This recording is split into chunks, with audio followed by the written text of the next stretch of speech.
morning, and thank you very much for joining us. I am YORI FOLARIN. Well, today is Democracy Day, and there's nothing wrong with the television. It is LTV, even though I still am YORI FOLARIN. It's a special day. In Lagos State, a number of us have been invited by the governor's office to come and engage with the governor. I'll quickly introduce our, the guests that will be taking up the governor. First of all, we have with us OMOTUNDE Adebowale David. People might not know that name, but LOLO one of Wazobia FM. She is with us today. Thank you very much for coming on. Thank you very much for having me, Lagos. How you doing? I don't see that gidigba to represent una. I'm sure you wouldn't imagine that Lola one has a degree in law, but then that is her personality, and there won't be any sign of that. She's going to keep it pidgin, keep it real. Sitting right next to her is well, my colleague Shola Salako. She's of Bimbo Shola Connect on LTV, a woman of many parts. That's just one of them. Shola, good morning. Thank you, Yori. Good morning. Thanks for staying tuned. I'm a guest on this set this morning, so we will talk about that gist when we get back on Saturday. But today, it's all about the governor. And thanks for staying tuned with us. And then rounding out the set is Abraham Ogodo. He is the editor of The Guardian on Sunday. Good morning, Abraham. Thank you very much. Okay, and of course, the reason for our being here, the governor, His Excellency Babatunde Fashola, SAN. Thank you very much for having us, sir. I should thank you. For having Good morning. Good morning. Good morning, Mr. Governor.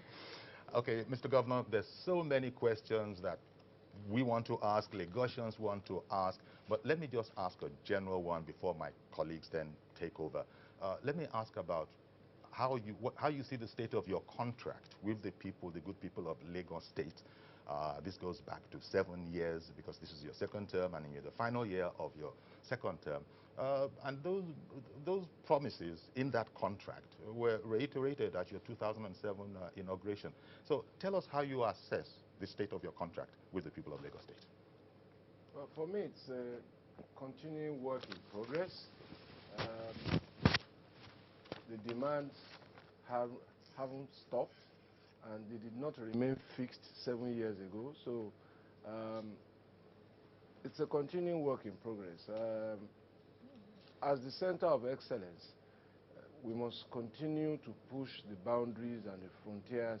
So what was once a destination becomes the starting point again. Mm-hmm. Okay. So is it going well? Well, it could always be better, really. We are not relenting in our efforts. We are not relenting in our commitment.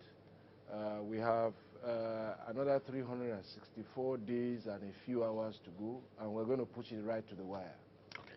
Well, I'll now let my colleagues, and starting off with okay. All right, so our president, our governor, thank you very much. Say you find time, sit down with your people.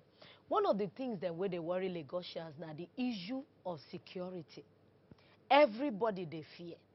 Because when they hear say Boko Haram don't carry chairs, sit down for nuts. And the people don't they talk say, it be like say Torchlight don't they reach Lagos so onto the same level of Boko Haram. That one on one side. And many people they ask say the Lagos State Security Tax Fund. Say the money where they put for that cupboard for you. It go rich make you take use and protect Lagosians. Now one of the things that way people they ask you, sir. The thing where I go talk be say make Lagos people no fear. Bad people dey everywhere. But better government day for Lagos, we go fight bad people. Make people come shine their eye, begin look bad people, tell us where they dey, we go come pick them. Money for security not they reach. Only say, as you know they reach, so we go they try to make sure, say, we give the people, the police and all the other Ubonga security where they join them, enough made them they try to protect people. Thank you very much, sir. Oyashola, Okay. knock your own question. No, I wouldn't. I wouldn't I can't even hold a torch to Lolo. So I'll just speak in English that I feel a bit more comfortable with. And I wanted to have Mr. Governor about, in recent times, there's just been this rising questions or accusations against your policies as being elitist. Everywhere you look around, everybody is saying Fashola doesn't care about the masses. He's doing everything to take care of the rich people. They would cite incidences of the Lagos homes, for instance. They say the cost of it is way out of the reach of the poor people. They cite LASU fees as an incident. I have quite a long list of those kind of things here. I would like Mr. Governor I mean, help explain these things and also tell us, is there a risk of this thing becoming like a blemish on the legacy that you have, that everybody acknowledges that you have put in Lagos, if we don't take care of this one? Really, the perception is perhaps not supported by the evidence before us. There is no part of Lagos that we have left behind. At the moment, there is not one local government where we are not rendering service of a type or the other. And the truth is that the services needed in one part of the state at a particular time are different from the services required in another part of the state at another time. If you look at a place like Ikorodu, for example, or if you look at Alimosho or Ajegunle, the feedback that comes back to us there, pregnant women losing their lives, for example, losing their babies at birth. So these places, for example, were the places where we cited our mother and child specialist hospitals. Very top quality hospitals, providing subsidized service, in many instances free, road networks, and so on and so forth. What the people of another side of the city require is perhaps not a hospital for the public, because they choose to have private health care. But the perception won't go away. What I say always is that in a democratic dispensation, you are never going to have unanimous acceptance of policies. And those who dissent, thankfully, I believe are in the minority, but it is still our work to persuade them that, look, there is an equitable distribution of the resources. For example, I believe that it was on Akin Adeshola Road recently, we had actually awarded the contract, and then we went to another part of the state, I think somewhere in Alimosho, or Ijedodo, I think it was, and we saw the state of disrepair of the road there. We cancelled the contract in Akin Adeshola because we had a very heated argument in council that, look, and I said, the road on Akin Adeshola is still in tolerable wear and tear. The real problem was the junction of Akin Adeshola and Adeola Odeku, where the drainage is low, and that these people will suffer some discomfort for about 90 days in the peak of rainy season. But they have a road. Let's move this money to another part of the state where there is no road at all. And that's what we are doing. So we see these things, and sometimes the fact that we haven't gotten to a particular place is enough reason to say, well, they have been abandoned.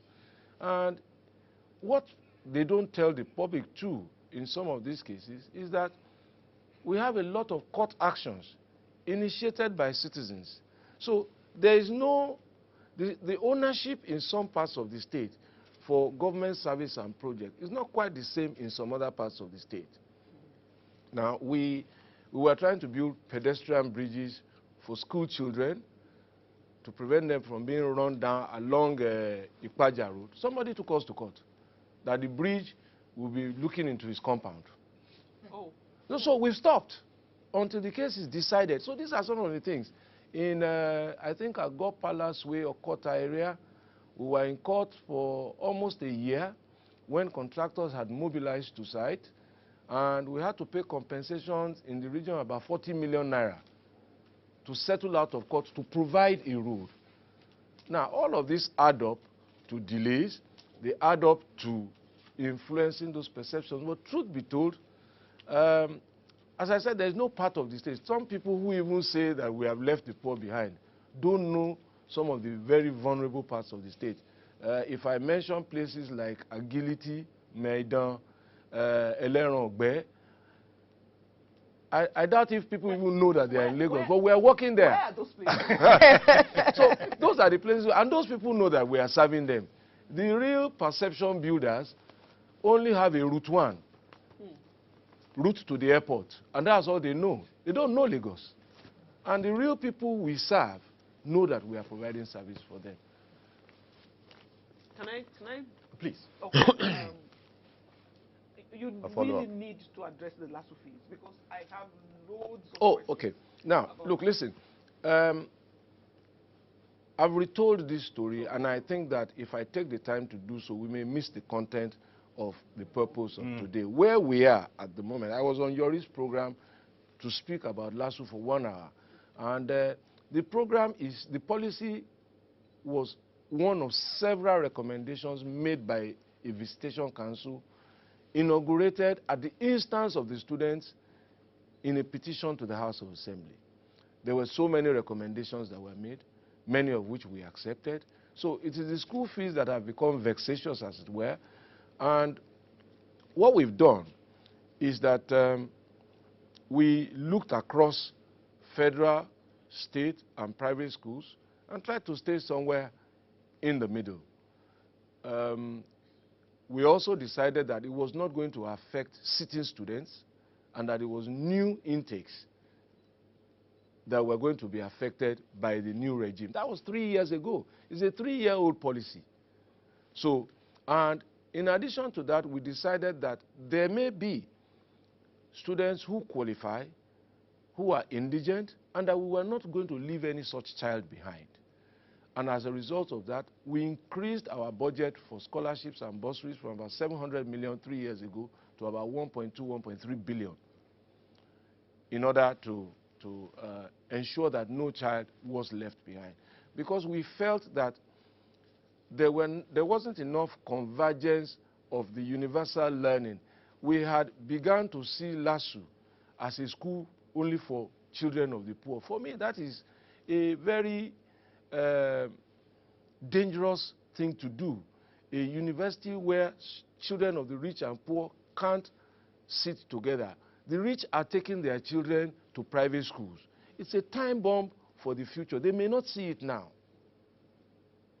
Apart from all the other considerations, in the event, in order to save time, the children have come back to me 3 years after, at the instance of their lecturers who are saying that we should reduce the school fees, otherwise they will go on strike. But the same lecturers are asking us under ASU that we should increase their own salaries. Now, I don't know how this plays out, but we've engaged with the students. I've had 2 meetings with them. They presented a position paper to me about what they call as some wrong assumptions that we made in calculating the fees. And my understanding is that, look, we are not saying don't increase, but some of the foundations for your calculations are wrong. Now, and I've passed that to the same committee of the Executive Council on Monday. They started meeting, and I hope that they will come back with either a validation of the assertion of the students or a disagreement, and we will see where there's a difference. So as I've told the students, we are not inflexible. We want to hear from them so that if they see the circumstances in which we made the decision, maybe they might understand it better. Abraham? Yes. Your Excellency, maybe you may have to come back to that question because the real question is that your policies are elitist. Your tax regime, elitist. Your housing regime, elitist.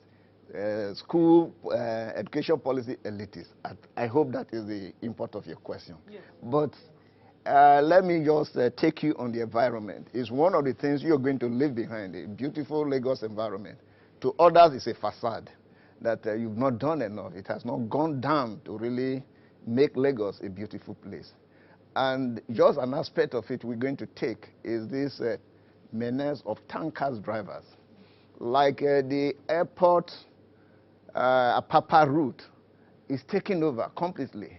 It's either a Tokumbo Avenue, people displaying cars just onto the main road. So what are you really going to do about this? At the Ladipo market, you'll be having running battles with the Ladipo people. But when you want to pass on a bad day, Just between Charity Oshodi and then my office there, the Guardian, it could take you up to 2 hours because of the traders there. They just come with their containers and then they begin to offload. We have to enforce law. What are you actually doing to really make sure that this aspect of the environment is taken care of? Quite interesting that you asked that question, because some of the reasons that we have been described as elitists really is because we enforce laws. And oftentimes people say, well, the laws, you see, what is bad has no other name. And for me, if a society chooses to live outside the law, the consequences of its continuance is that it depreciates the quality of life across the whole society. Now, a lot of vulnerable people are involved in all of this conduct that you speak about, trying to eke a living. Everywhere is a shop. Everywhere is a place for display of car sales. So if it's not elitist, it's tribal when we act. So really, we must ask ourselves what we want. On the one hand, we want a good life. A good life requires that people live by rules. Secondly, a good life requires that people play their parts and take on their responsibility. I have argued, and I will repeat, we assert our rights very vigorously, but we don't take on our responsibilities with the same level of candor. Now, if you look in the Constitution of the country, under Chapter 2, there are directive policies of states and all of those things, I believe, but there are obligations of citizenship. One of the obligations of citizenship is to defend the flag of this country, respect the anthem of this country, and if you care to know, sir, to declare your income honestly and pay taxes voluntarily. So I have not passed any new tax law since I became governor. Not one new tax law. What we've just done is to collect existing taxes. Now, look, and those are taxes that hitherto were finding their ways into private pockets, and people were complaining the city is not working, the state is not working. Now, if you benefit from a commonwealth, you must contribute to a commonwealth. It's that simple. And we are beginning to see, even the states that have oil are saying, look, let's go and do IGR. So for me, the Commonwealth has given us the opportunity to take our destiny in our hands. There is nothing I like better than to be in control of my life. I will not be a passenger in the decision that affects my life. So this is the opportunity that payment of taxes give. And unfortunately, we have allowed the notion to persist that the collection of taxes is an unfriendly disposition.